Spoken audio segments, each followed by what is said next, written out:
नमस्कार दोस्तों। बुद्ध बनो पुस्तक से हम पत्री जी के बुद्ध पूर्णिमा महोत्सव के समय दिए गए संदेश सुन रहे हैं। 2021 का एक और संदेश पत्री जी द्वारा दिया गया, जिसका शीर्षक है आत्मज्ञान क्या है, प्रकाश क्या है। पत्री जी कहते हैं, सत्य ही प्रकाश है, अज्ञान और असत्य अंधकार है। हम सभी सत्य की तलाश में हैं। जिसे सत्य की तलाश है वो सत्य को पा ही लेता है। जो सत्य को नहीं खोज रहा वे आत्मज्ञान को भी नहीं खोज रहा। सत्य ही आत्मज्ञान है। सत्य क्या है? जो नित्य है वह सत्य है। जो हमेशा हमेशा के लिए है वह सत्य है। जो आदि अनादि है वह सत्य है। जो सदा सदा के लिए है और जो समय के साथ समाप्त नहीं होता, हमेशा रहता है, वह सत्य है। अनित्य क्या है? ये शरीर अनित्य है। शरीर सत्य नहीं है। ये कल नहीं था और आने वाले कल में भी नहीं रहेगा। ये असत्य है। यदि आप शरीर के साथ जुड़े हैं तो आप सत्य को नहीं खोज रहे हैं, आप अंधकार में हैं। शाश्वत सत्य क्या है? जो शरीर के अंदर है वही शाश्वत सत्य है। इस शरीर के अंगों के माध्यम से देखने वाला, सोचने वाला, बोलने वाला, सुनने वाला ही सत्य है। जो शरीर में है वह सत्य है। अनादि अनंत आत्म चेतना ही सत्य है। हर एक में आत्मा है। आत्मा सत्य है। सत्य की खोज करें। अनित्य और असत्य को छोड़ दें। आपका नाम, प्रसिद्धि, धन दौलत सब असत्य है। आप सदा सदा के लिए हो। ऐसा कोई समय नहीं जब आप नहीं थे। जब आप चेतन सत्ता हो, आप ही सत्य हो, तो स्वयं को स्वयं ही ढूंढ रहे हो। आप शरीर, मन और बुद्धि से परे स्वयं को ढूंढ रहे हो। ये स्व ही आत्मा है और आत्मा ही सत्य है। आप अपनी ही आत्मा को ढूंढ रहे हो और आप अपनी ही आत्मा को खोज रहे हो। बचपन से मैं ये सुनता आ रहा था कि स्वयं की खोज करो, लेकिन कभी भी मुझे ये बात समझ नहीं आई। ध्यान में आकर मुझे पता चला कि स्व की खोज कैसे करनी है। यदि आप ग्रह नक्षत्रों का अध्ययन करना चाहते हो तो उसके लिए टेलीस्कोप उपकरण है। यदि आप अणु, जीवाणु, कीटाणुओं का अध्ययन करना चाहते हो तो उसके लिए माइक्रोस्कोप है। इस उपकरण के बिना आप कुछ भी नहीं देख सकते। इसी तरह सत्य की खोज का उपकरण आनापानासती ध्यान है। मैं भी सत्य की खोज के लिए जगह जगह घूमा। मैंने योगासन, transcendental meditation, Osho, theosophical society, Brahma Kumari, Swami Chinmayanand आश्रम आदि सब जगह गया।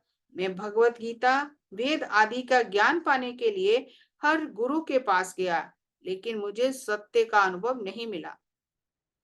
जब मुझे आनापानासती ध्यान उपकरण मिला, तब मुझे आत्मबोध, आत्मज्ञान और सत्य का पता चला। जो सदा सदा के लिए है वही सत्य है। यही इसका समीकरण है। नित्य और सत्य को पाने के लिए आपको अनित्य और असत्य को छोड़ना होगा। अपने विचारों को छोड़ना होगा। अपने अंदर की ऊर्जा को असत्य से हटाकर सत्य की खोज में लगाना होगा। शरीर, मन, नाम, धन, दौलत, प्रसिद्धि, सांसारिक वस्तुओं और परिवार सबके बारे में सोचना बंद करना होगा। 40 साल पहले मैंने इन सब चीजों के बारे में सोचना बंद किया। हर जगह से अपनी ऊर्जा को हटाकर सत्य की खोज में लगाया। आनापानासती उपकरण से जब मैंने सत्य की खोज की तो मुझे सत्य मिला और मैं आनंदित हो गया। यदि आपको सत्य चाहिए तो आपको असत्य से दूर रहना पड़ेगा। आप परिवार के साथ रह सकते हो, लेकिन आपके मन और विचार में परिवार नहीं होना चाहिए। मन चंचल है, वह हमेशा बदलता रहता है। आज जिनसे मेरा रिश्ता है, कल वही मेरे शत्रु हो जाएंगे। रिश्ते नाते सत्य नहीं है, मित्रता सत्य है। मित्रता कभी नहीं बदलती। आत्मज्ञान क्या है? सत्य और नित्य को खोजना ही आत्मज्ञान है। सत्य को खोजने का तरीका है कि सबके साथ रहते हुए मन किसी से ना जुड़े। जो सत्य और नित्य को चाहते हैं, वे उसे पाने के लिए कठिन परिश्रम करते हैं। उस परिश्रम करने का उपकरण है आनापानासति ध्यान। गौतम बुद्ध ने हमें ये आनापानासति उपकरण और जीवन जीने का उद्देश्य दिया है। इस उपकरण के माध्यम से हम अपने जीवन का उद्देश्य पा सकते हैं। उन्होंने सत्य को पाने के लिए अपने महल को छोड़ा था, लेकिन हमें घर छोड़ने की कोई जरूरत नहीं। हम जहां पर हैं वहीं बैठकर असत्य से अपने मन को हटाकर सत्य की खोज में लगा सकते हैं। जब मन असत्य से अलग हो जाता है, तो इस उपकरण के माध्यम से हर कोई उस नित्य और सत्य को पा सकता है।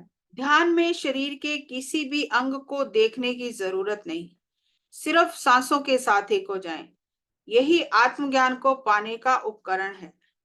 जो लोग मांसाहारी हैं, वे मांसाहार छोड़कर इस मार्ग पर आ सकते हैं।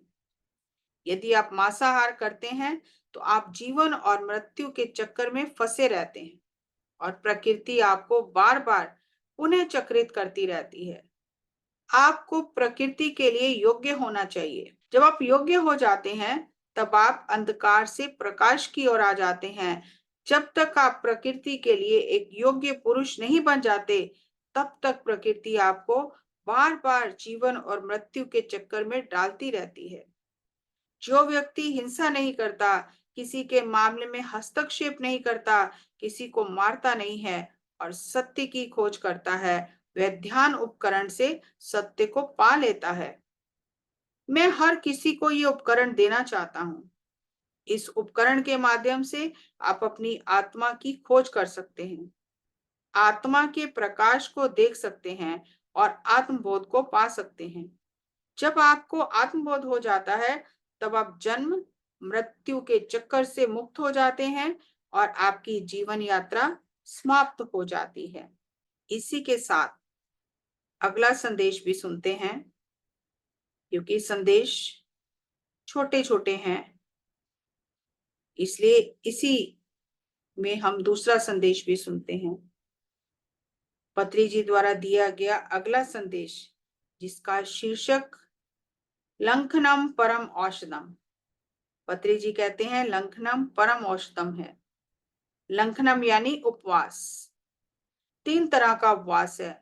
मुंह से कुछ ना खाना उपवास है, कुछ ना बोलना मौन है, और कुछ ना सोचना ध्यान है। ध्यान सबसे उत्तम है।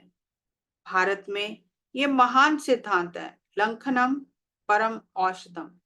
परम अर्थात सबसे उत्तम, औषधम अर्थात दवा। जब शरीर में कोई भी बीमारी या समस्या आती है, तो उपवास करने से ठीक हो जाती है। 1996 में मैंने 1 साल तक मौन रखा। मेहर बाबा 45 साल तक मौन रहे। रमन महर्षि पूरा जीवन मौन रहे। उनके पास जो भी जाता था उसे कहते थे, आप कौन हो, इसकी खोज करो। हर एक समस्या का समाधान मौन है। ध्यान अनेक प्रकार का नहीं, एक ही ध्यान विधान है। जिस तरह हिमालय में बहुत पहाड़ हैं, लेकिन सबसे उच्च माउंट एवरेस्ट है, इसी तरह ध्यान की सभी विधियों में आनापानासति विधि सर्वोत्तम है। हर मनुष्य की सोच बिल्कुल निरर्थक और व्यर्थ है। जब आप प्रकृति से जुड़ जाते हो, तो प्रकृति आपकी चिकित्सा करती है। प्रकृति में अद्भुत शक्ति है। ध्यान ही परम औषधि है। ये था पत्री जी द्वारा दिया गया संदेश। अगली कड़ी में पत्री जी के और संदेशों के साथ आपके साथ पत्री जी का ज्ञान साझा करेंगे। तब तक नमस्कार, धन्यवाद।